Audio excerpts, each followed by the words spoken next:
월급은 그대로인데 장바구니는 매달 가벼워집니다. 통장은 분명 돈이 들어오는데 이상하게 삶은 더 빠듯해집니다. 그래서 많은 분들이 이렇게 느끼십니다. 내가 게으른 것도 아닌데, 내가 낭비한 것도 아닌데 왜 이렇게 힘들지? 이게 진짜 무서운 이유는 눈에 안 보이기 때문입니다. 도둑처럼 조용히 들어와서 내 시간과 내 노동의 가치를 조금씩 갉아먹습니다.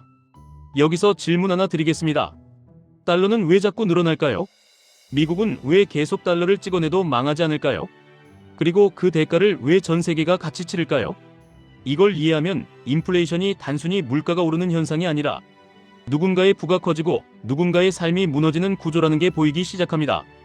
먼저 기축통화라는 말부터 현실적으로 다시 잡아야 합니다. 기축통화는 전 세계가 공통으로 쓰는 돈입니다. 국가 간 무역결제 원자재 거래, 국제금융거래의 중심이 되는 통화입니다.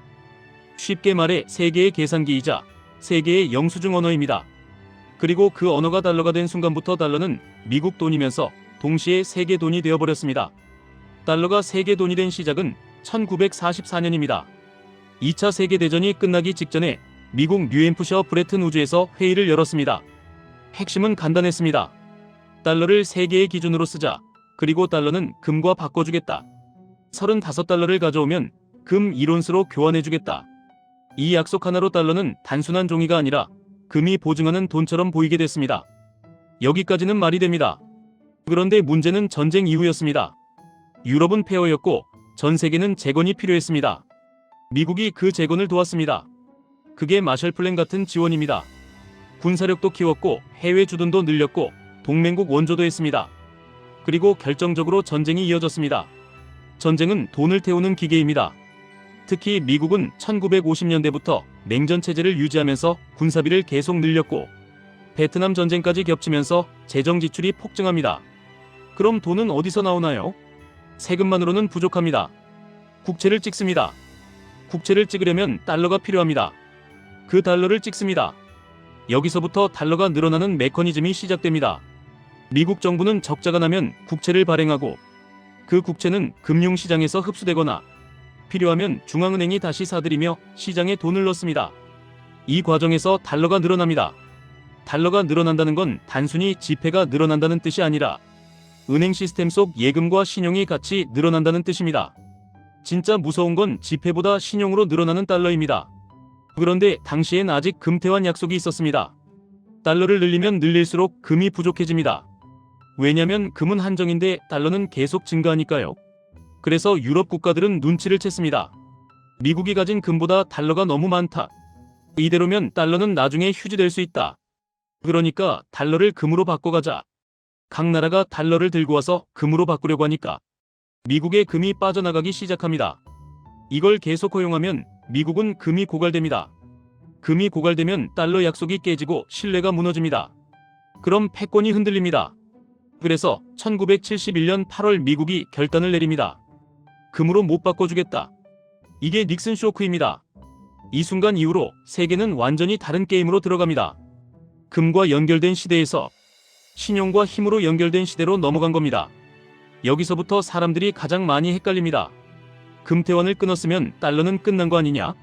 아닙니다. 달러는 끝난 게 아니라 달러의 엔진이 바뀐 겁니다. 금이 빠진 자리에 무엇이 들어갔을까요?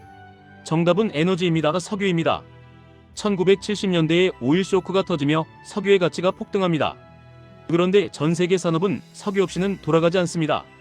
난방, 운송, 전기, 플라스틱, 화학 비료, 일상 자체가 석유 위에 떠 있습니다. 미국은 여기서 묵습니다. 석유는 달러로만 결제한다. 달러가 필요하면 각 국가는 달러를 벌어야 한다. 달러를 벌려면 미국과 무역을 하거나 달러 금융시장에 참여해야 한다. 이게 흔히 말하는 페트로달러 구조입니다. 금 대신 석유가 달러의 기반이 되어준 겁니다.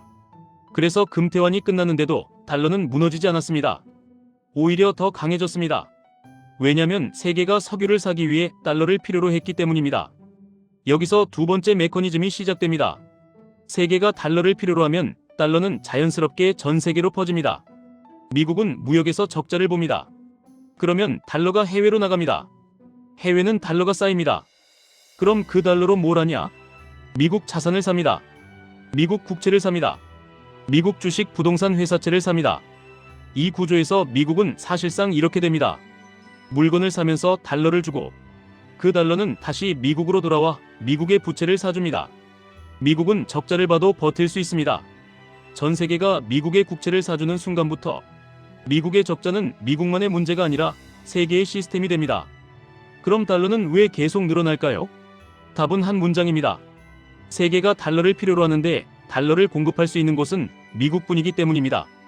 전 세계가 성장하려면 교역이 늘어야 하고 교역이 늘면 결제에 필요한 달러도 늘어야 합니다. 달러가 늘지 않으면 세계 경제가 숨이 막힙니다. 그래서 미국은 달러를 찍어 공급합니다. 이게 구조적으로 계속될 수밖에 없는 이유입니다. 그런데 달러를 늘리는 방식은 크게 세 가지로 이해하면 편합니다. 첫째, 재정 적자.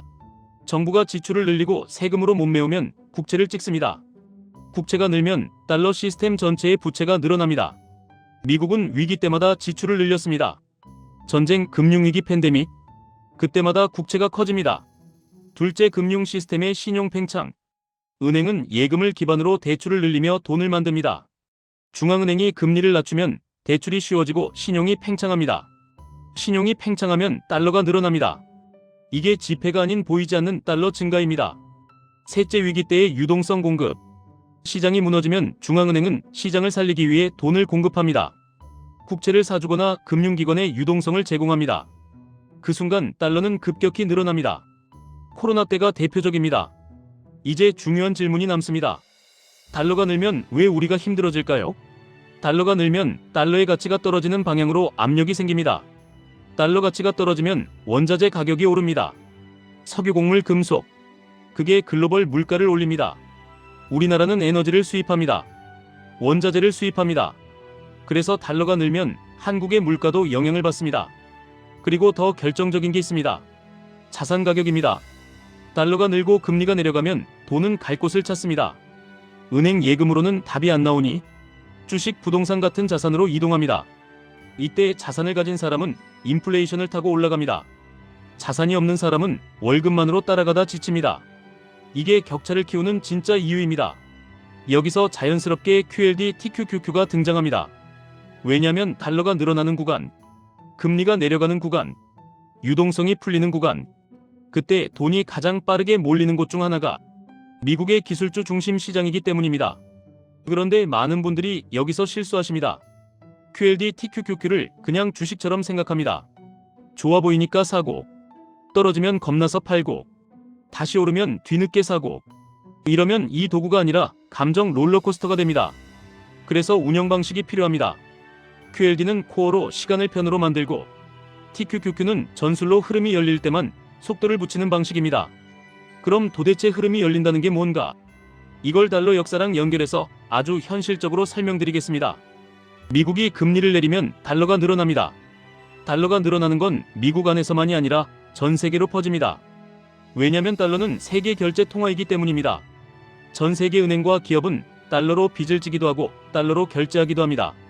달러가 싸지면 달러 빚을 내서 투자하는 게 쉬워집니다. 기업도 국가도 달러를 빌려 뭔가를 합니다. 그러면 전 세계 자산 시장이 같이 들썩입니다. 그때 나스닥이 반응합니다. QLD, TQQQ가 반응합니다. 반대로 미국이 금리를 올리면 달러가 귀해집니다. 달러가 귀해지면 달러 빚의 부담이 커집니다. 달러로 빚을 진 곳은 허리가 꺾입니다. 신흥국부터 흔들립니다. 자금이 미국으로 빨려 들어갑니다. 그때 위험 자산이 깨집니다. QLD, TQQQ가 더 크게 흔들립니다. 그래서 결론은 간단합니다. QLD, TQQQ는 기업 분석보다 먼저 달러와 금리라는 날씨를 보고 우산을 챙기는 투자입니다. 여기서 많이 나오는 질문들 미리 짚겠습니다.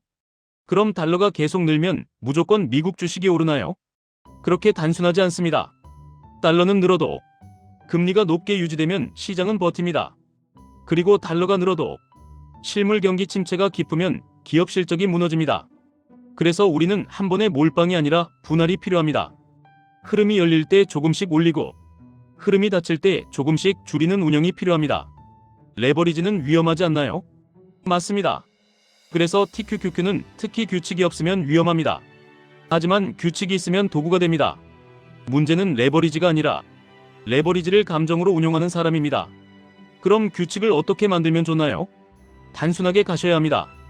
큰 방향을 QQQ로 보고 QLD는 적립식으로 꾸준히 TQQQ는 시장이 회복 신호를 주는 구간에서만, 그리고 무조건 분할, 전고점 부근에서 일부 현금화, 다시 조정 때 재투입, 이 흐름이 잡히면 나이와 상관없이 운영이 됩니다. 이제 마지막으로 중요한 메시지 드리겠습니다.